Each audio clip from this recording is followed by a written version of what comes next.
Y estamos ahora con el jefe de asesores de Alberto Fernández, con Antonio Aracre. ¿Está bien, no? El jefe de asesores. Sí, jefe de gabinete de asesores. Jefe de gabinete de asesores. ¿Qué tal? ¿Cómo estás? Muy bien, gracias por la invitación. Ayer te veía y la primera cosa que te preguntan los periodistas es ¿cómo te metiste ahí? En el caso de TN te lo preguntaba porque tienen una connotación negativa sobre el gobierno, pero uno puede decirlo desde otro lugar. Yo conozco muchas personas que no han aceptado ser parte del gobierno desde el principio por todo esto de la estigmatización, de la persecución, del lawfare. Es decir, hay una decisión personal hoy en formar parte de gobiernos populares porque hay un costo. Hay un costo. ¿Lo meditaste eso? ¿Lo tenés en cuenta? Bueno, mirá, 37 años en la actividad privada, hice un montón de cosas que tenía ganas de hacer, pero llegó un momento que sentía que mis emociones me pedían un nivel de involucramiento mayor. No sé, te pongo un ejemplo un poco trivial, pero quizá te pase. Tengo 2 hijos, una está en Sydney y quiero que vuelva. Si algún día es mamá, quiero que tenga chicos acá. Me pasa eso por las tripas. Claro, digamos. claro. Y siento que si no me involucro va a ser difícil. Ahora, a la hora de involucrarme, vos me decís, ¿qué me inspira? Un modelo donde básicamente el leitmotiv es el equilibrio macroeconómico como el gran hacedor de milagros en la economía, o un modelo que sin subestimar el equilibrio económico privilegia la distribución, el crecimiento y una sociedad más igualitaria, más inclusiva. Y bueno, a mí me motiva esto. Sé que estoy empezando en un momento difícil, donde hay mucha conflictividad, incluso dentro del frente donde está el gobierno. Soy consciente de eso, pero bueno, tiene mucho que ver con una motivación personal más de largo plazo. Ahora, al revés, la opinión del peronismo o del kirchnerismo sobre los empresarios. Hace poquito yo le recordaba a mi público, yo le hice varias entrevistas a Cristina, y en una de las primeras que le hice en 2016, Cristina me dijo que ella se había equivocado en no tener una buena relación con los empresarios, fundamentalmente con los industriales, porque ella le había hecho ganar mucha plata, entonces no tenía lógica que tuviera una mala relación. Esa mala relación que tuvo Cristina con los empresarios pasa al público. ¿Sí? Es decir, hay mucha gente que quiere a Cristina que tiene de por sí una mala relación con los empresarios, que no es lo que dice la historia del peronismo. La historia del peronismo, la comunidad organizada, incluía a los empresarios y excluía en todo caso a la oligarquía, a la élite y qué sé yo. Eso es lo que Perón dejaba afuera. Y entonces, en general, no se incluyen empresarios en los gabinetes peronistas porque se ha hecho una cultura como que los empresarios tienen que estar afuera. Cristina tuvo muy buena relación con Ignacio de Mendiguren durante todo su mandato, que fue 2 veces presidente de la Unión Industrial, y ahora Alberto nuevamente recurre a un empresario. Yo, que soy un estudioso de las redes, nosotros tenemos redes muy importantes, Big Data, qué sé yo, en general el público kirchnerista no está muy contento con que vos estés. Es verdad, es verdad. ¿Y qué reflexión te lleva a todo esto? Creo que tiene que ver con que el empresario promedio, a mí no me gusta generalizar porque honestamente en estos años he conocido de todo, Roberto, pero el empresario promedio tiende a sentirse más identificado con los gobiernos que tienen un privilegio por el control macroeconómico que dé previsibilidad. Esto es una gran contradicción desde el punto de vista empresario, porque en los periodos de mayor control macroeconómico, vamos a poner en los últimos años algún ejemplo para no quedarnos muy en el aire, la década de los 90 con Menem o los 4 años de gobierno de Macri, hubo una gran contracción, un gran desempleo, un gran achicamiento del mercado en general y los empresarios perdieron mucha plata.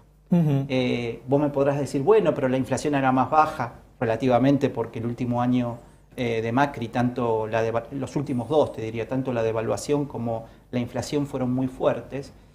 Pero bueno, me parece que hay como un cierto paradigma en ese sentido. Y fíjate también una cierta contradicción.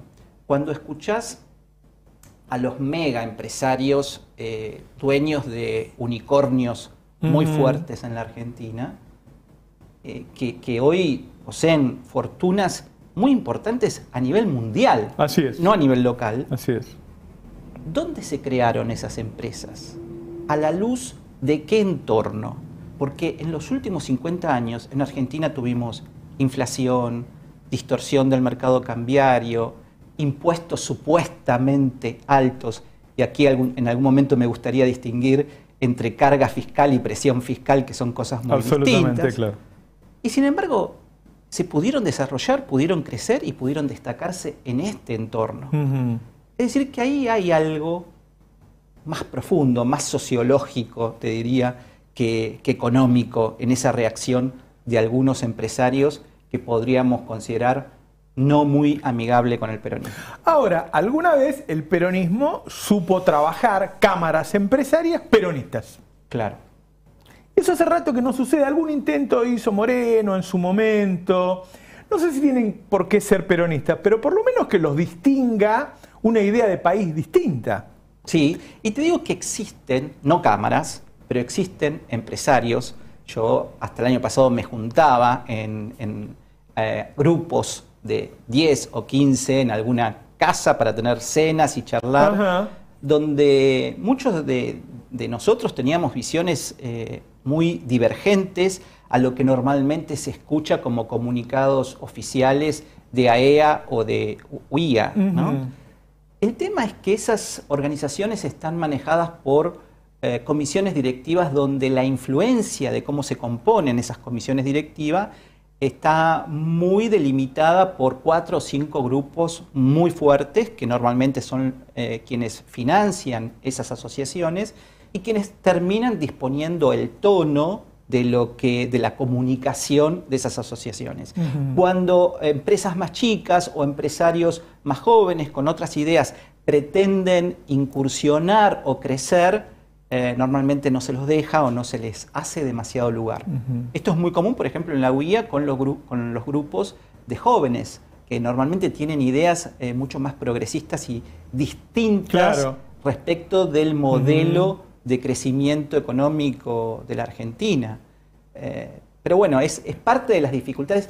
Cuando hablamos de una crisis de representación en la Argentina, que no sé si vos coincidirás conmigo en algún punto, Claramente que hay una y ni crisis siquiera de te hablo de representación. argentino, yo creo que es un fenómeno bastante global, claro. No se refiere solamente a la política y a los políticos, sino que creo que también tiene una fuerte inserción en las asociaciones civiles, en las cámaras empresarias. Es decir, todos vamos perdiendo un grado importante de legitimidad ante nuestros representados.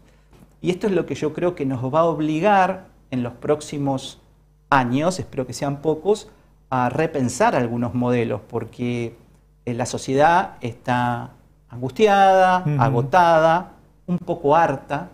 Entonces, este formato de no diálogo, de agresividad, de discurso de odio, es funcional hacia sectores relativamente pequeños que capitalizan ese agotamiento de la sociedad. Te voy a mostrar, si me pueden poner los gráficos que mostré hoy en el pase de salarios, la evolución de los salarios, si lo podemos mostrar acá, se lo muestro a Aracre.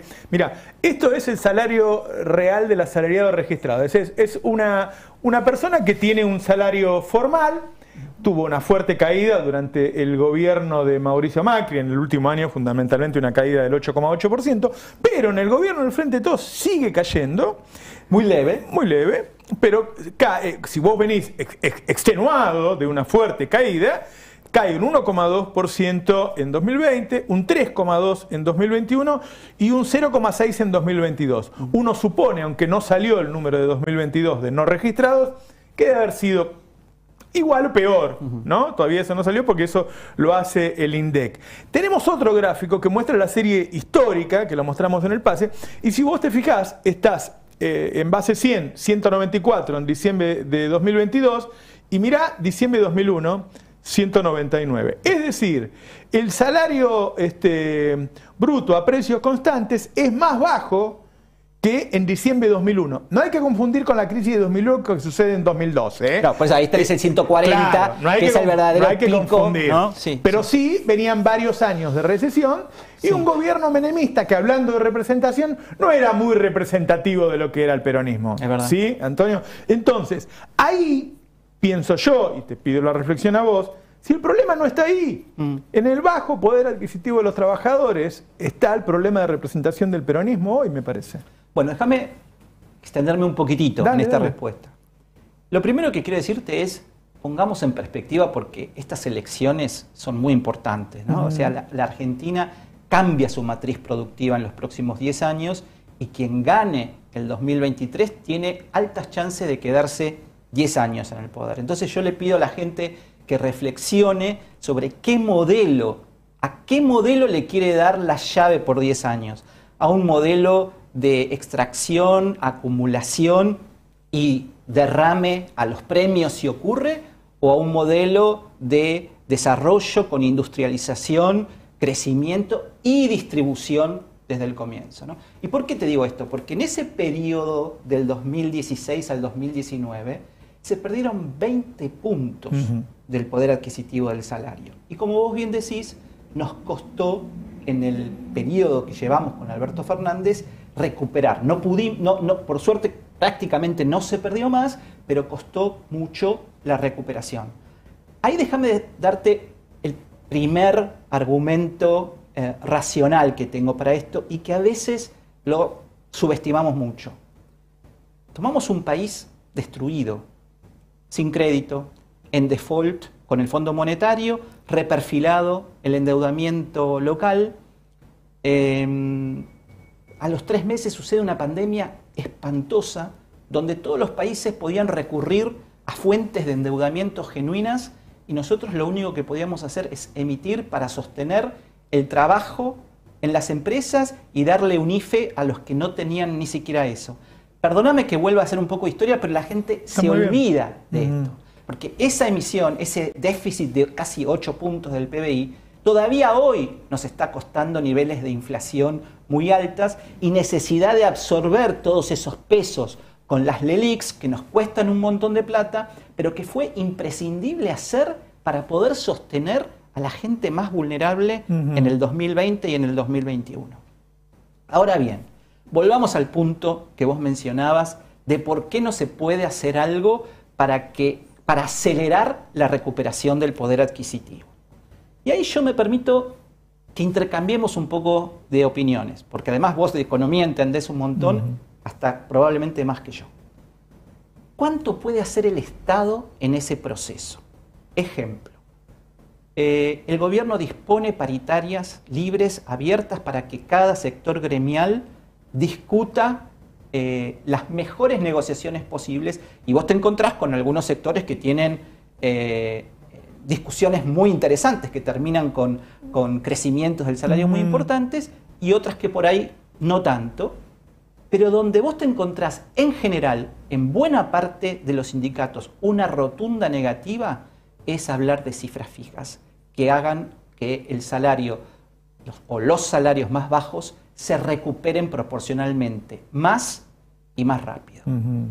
Ahí ya existe un primer problema, porque si vos no tenés a los sindicatos o a una parte de los sindicatos como socios en el tema de la suma fija que acelere la recuperación en los sectores más bajos, vos ya tenés un problema, porque como Estado, como gobierno, no podemos intervenir en las paritarias, ¿no? Entonces, no sé, ¿vos qué pensás que se podría hacer?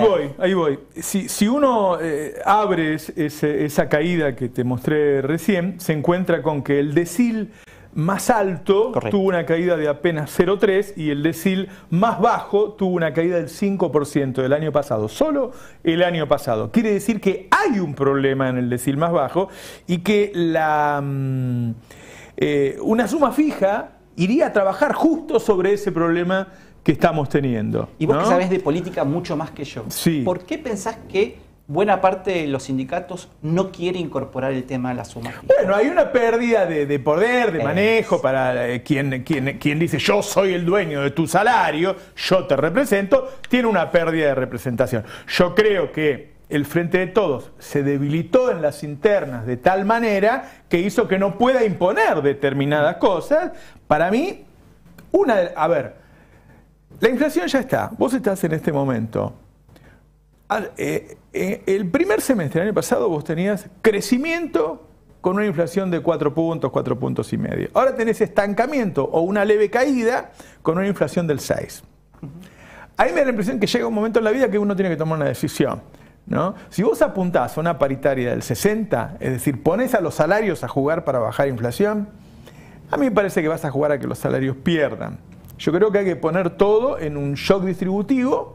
Habrá que conseguir dólares también para bancar ese consumo extra. Porque que aparezca. Si solamente tenés la demanda y no tenés con qué abastecerlo, tenés un problema. Si vos no haces nada, si seguimos haciendo la misma cosa, seguiremos logrando el mismo resultado. Ahí me da la impresión, yo hablo con el ministro de Economía habitualmente también, que en esta dinámica en donde se estanca el nivel de actividad, los salarios pierden, seguramente van a perder en enero y febrero, es muy factible. Y vas a ir a una muy mala elección.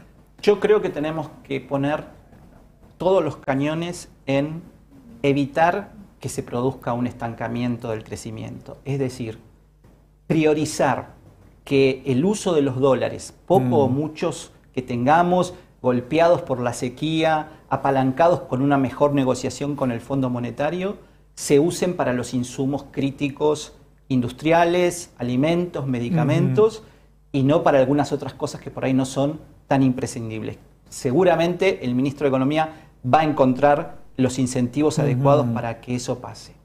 El otro problema que tenés en esta, yo no me acuerdo si cuando mostraste el gráfico se refería a los salarios en general. Salarios solo registrados porque no tenemos los informales todavía. Eso te iba a decir, si vos a este gráfico le incorporás los 7, 8 millones de personas que están en las economías populares, la situación es mucho peor todavía.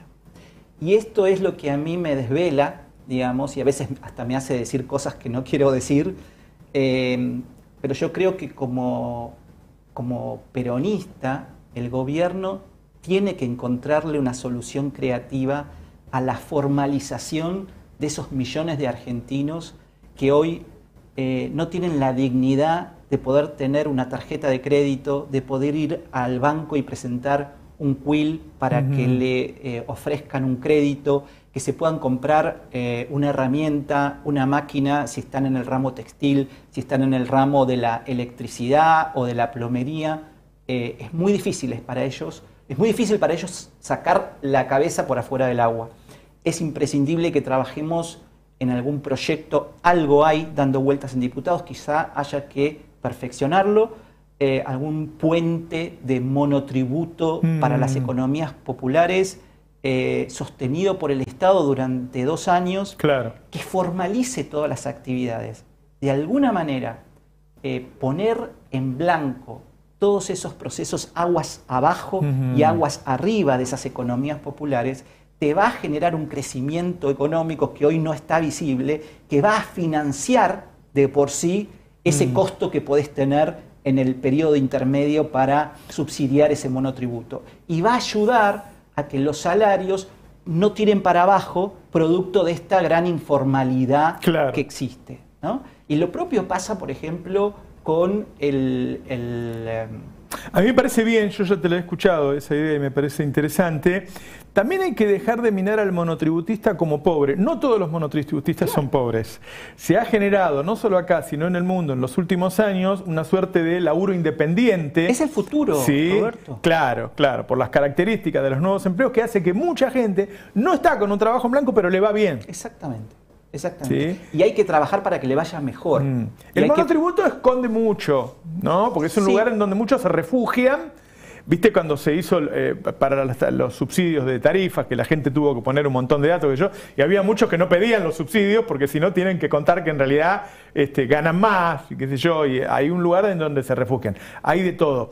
Ahora, yo hoy veo, es muy factible que salga la moratoria. Hoy 800.000 personas se van a ver. Ahí estaba leyendo una colega tuya que decía que Juntos por el Cambio se iba a votar en contra. Pero hay quórum, sí, hay quórum, va a salir. Entonces digo, hay una serie de cosas que puede hacer el gobierno políticamente fuertes para acumulación política. ¿no? Una de esas podría ser este proyecto al que vos te referís, es decir, formalizar a los monotributistas, meterlos en... Formalizarlo significa un cambio de vida para la gente. Absolutamente. Estar en blanco. Un cambio de vida, que sumaría calidad. Ahora, y recaudación. Claro, recaudación. También. No lo subestimaría. Y recaudación. Ahora, y lo otro, yo creo que las internas a veces perjudican la posibilidad de hacer más nítida la diferenciación entre el Frente de Todos y Juntos por el Cambio. ¿Verdad? Pero algún grado de debate dentro del Frente de Todos, que de alguna manera es lo que está propugnando el presidente con la estrategia de las PASO, creo que es necesario, Roberto, porque si no, a la hora de ciertas decisiones críticas para la economía, no sé, pongamos como ejemplo, ¿qué hacemos con la deuda con el Fondo Monetario Internacional?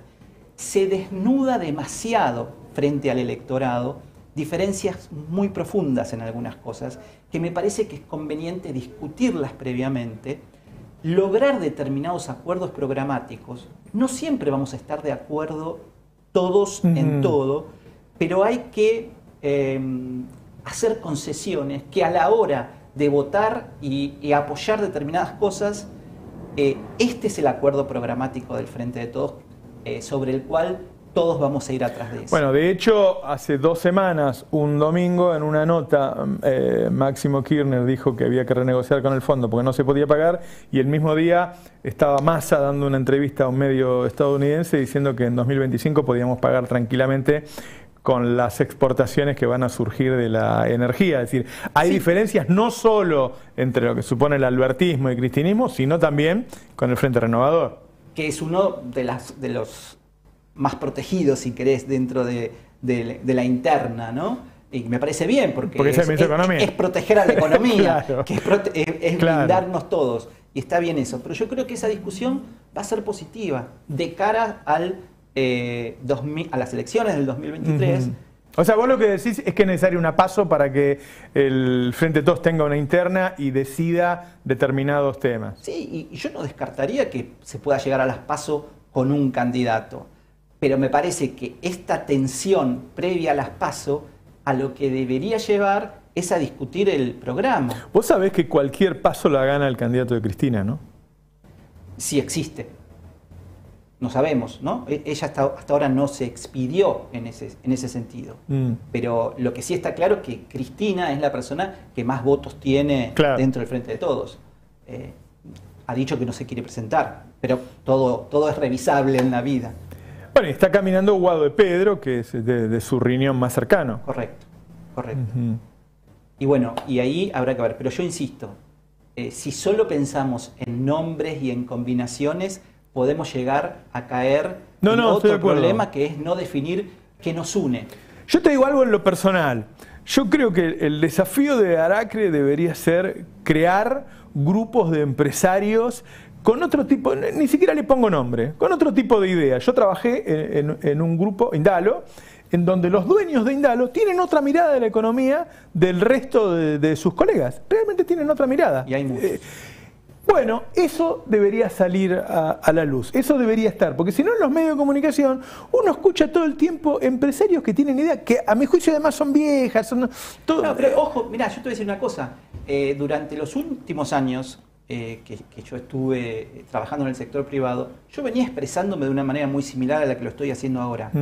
Pero a mí nunca me invitaban en La Nación Más o en TN. Bueno, si vos formás una cámara y empezás a darle, hay que trabajarlo eso. Pero tienen que aparecer las voces de los empresarios que tienen otra mirada. Sí. Y más fundamentalmente en el tema que vos empezaste la charla, decir, bueno, estamos ante el desafío de qué vamos a hacer con la energía, qué vamos a hacer con el gas, qué vamos a hacer con el petróleo, qué vamos a hacer con el litio, que eso... Hay dos, si hubiera universos paralelos, son dos Argentinas así distintas según lo que se haga en los próximos años. Imagínate, de acá a 10 años, ¿dónde nos puede encontrar cada modelo?